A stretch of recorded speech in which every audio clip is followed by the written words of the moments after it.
여러분 안녕하세요. 정형외과 전문의 권유진입니다. 오늘은 스포츠의학 인정 전문의이신 우리 박 원장님을 모시고 전방 십자인대가 무엇이고 파열의 원인, 진단 방법, 수술할 건지 비수술할 건지, 동반 손상은 무엇이 있는지에 관해 알아보도록 하겠습니다. 안녕하세요. 안녕하십니까. 네.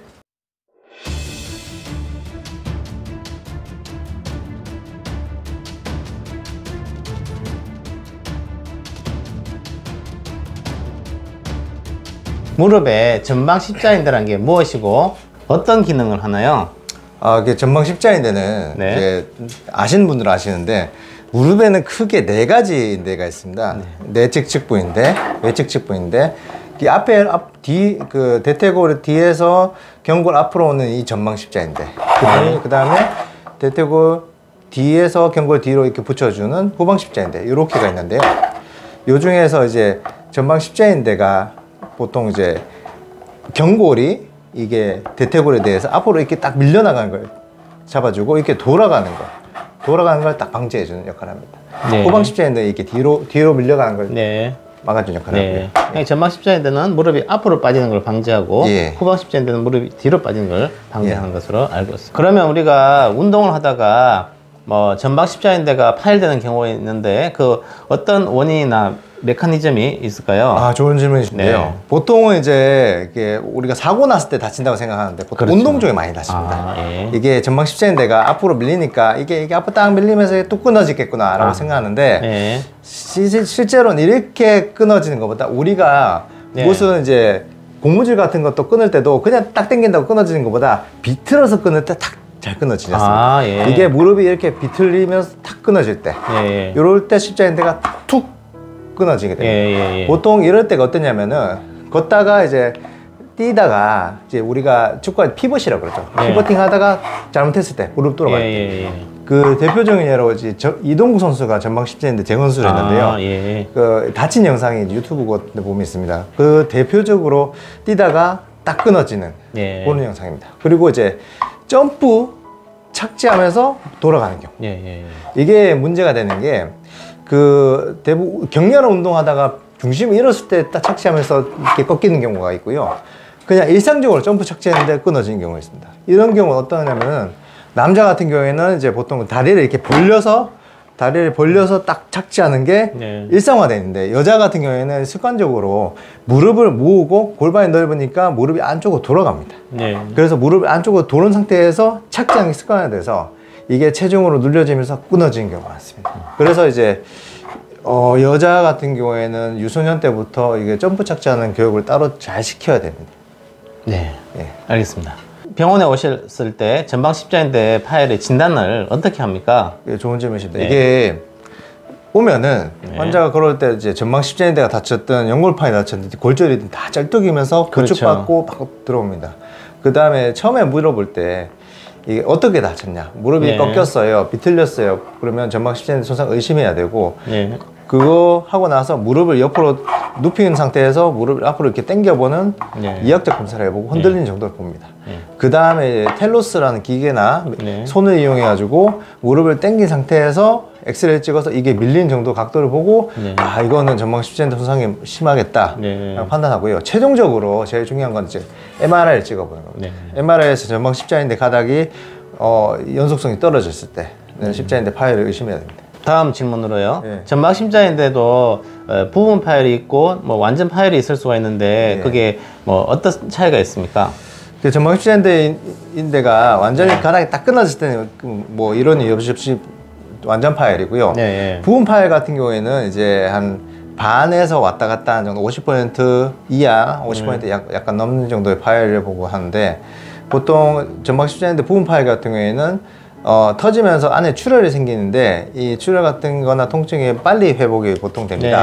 빨리 회복이 되고 그 다음에 이제 이게 보존적 치료를 통해서 이게 수술하지 않고도 회복될 가능성이 있습니다. 무조건 다 회복된다는 건 아니고요.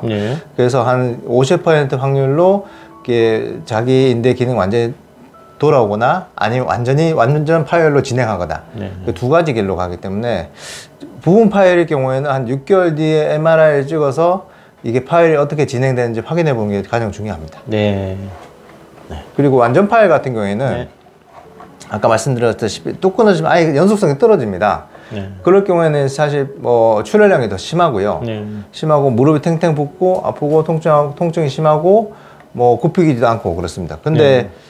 십자인대만 단독으로 파야 됐을 때는 이게 부기가 빠지고 이렇게 부기가 빠지면서 이제 관절막에 걸린 압력이 줄어들고 난 뒤에는 통증이 굉장히 줄어들게 됩니다. 그래서 이제 십자인대 손상을 의심하지 않고 일상생활 하시는 분도 되게 많습니다. 네. 전방 십자인대 파열이 있을 때 뭐 무조건 수술해야 되는지 아니면 수술할 수도 있고 수술을 안 하고 비수술적 치료를 치료할 수도 있는데 수술하는 경우와 수술하지 않는 경우를 어떻게 구분할 수가 있겠습니까? 전방 십자인대 수술이 꼭 해야 되는 경우에는 쉽게 말해서 전방 십자인대 기능이 필요한 사람들이 해야 됩니다. 아직까지 나이가 젊고 스포츠 활동을 해야 되고 그런 사람들, 그리고 전방 십자인대 주요 역할이 흔들리는 거를 막아주면서 안에 연골을 보호해 주는 거기 때문에 불안정성이 심한 사람들도 해야 되고요.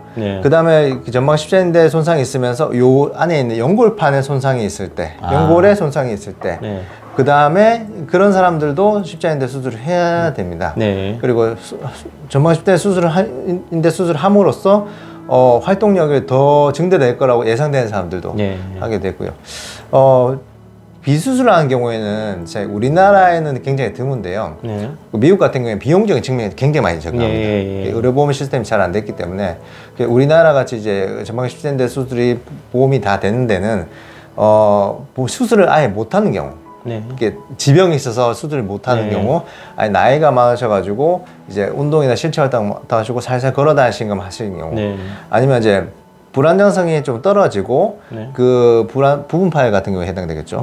불안정성 떨어지는 데다가 안에 동반 손상이 없을 때, 그럴 때 뭐 보통 수술 안 하고 비수술로 치료하게 됩니다. 전방 십자인대 파열이 있을 때 수술하지 않고 방치했을 때 나중에 어떤 결과가 초래될 수가 있겠습니까? 이게 가장 중요한 키포인트인데요. 전방 십자인대가 손상이 되면은 사람들이 이제 앞으로만 밀린다고 생각하는데 이게 요렇게 돌아갑니다. 무릎이 돌아가게 됩니다. 이게 전방 십자인대 사선으로 돼 있어서 앞뒤도 막아주면 이게 로테이션, 회전 안정성도 같이 잡아주게 되는데, 이거를 소실하게 되면 이게 계속 맷돌처럼 갈게 돼서 요 연골판이 먼저 찢어지게 됩니다. 연골판이 찢어지고 나면 이 연골판 역할이 관절 연골의 손상을 방지해주고 요거의 쿠션 역할을 해줘서 보호하는 역할인데, 이것도 연골도 손상이 되게 됩니다. 연골이 손상이 되게 되면은 그때부터 퇴행성 관절염이 시작되게 되는 겁니다. 그렇게 연쇄적인 메커니즘으로 손상이 일어나기 때문에 굉장히 중요한 일들입니다. 전방 십자인대 파열이 있을 때 무릎 안에 동반 손상으로서 뭐가 있을 수 있을까요? 이게 동반 손상이 그 전방 십자인대가 손상이 될 당시랑 그리고 나서 그 급성기가 지나고 만성기랑 좀 달라집니다. 전방 십자인대가 손상될 때 무릎이 이렇게 경골이 이렇게 빠지면서 십자인대가 툭 끊어지면서 다시 활처럼 툭 들어옵니다. 그러면서 이게 외측에 있는 연골판 뒤쪽 여기 대퇴골 쪽에 확 찍히면서 여기가 찢어지게 됩니다. 외측 반하절 연골판 파열이 급성기에는 많고요. 그 다음에 만성화됐을 때는 이렇게 돌아가는 힘 때문에 안쪽에 체중 지탱하는 힘이 많은 내측 반하절 연골판에 이제 파열이 좀 더 많아지게 됩니다. 지금까지 UNJ 병원이었습니다. 다음에도 더 좋은 내용으로 여러분들께 인사드리겠습니다.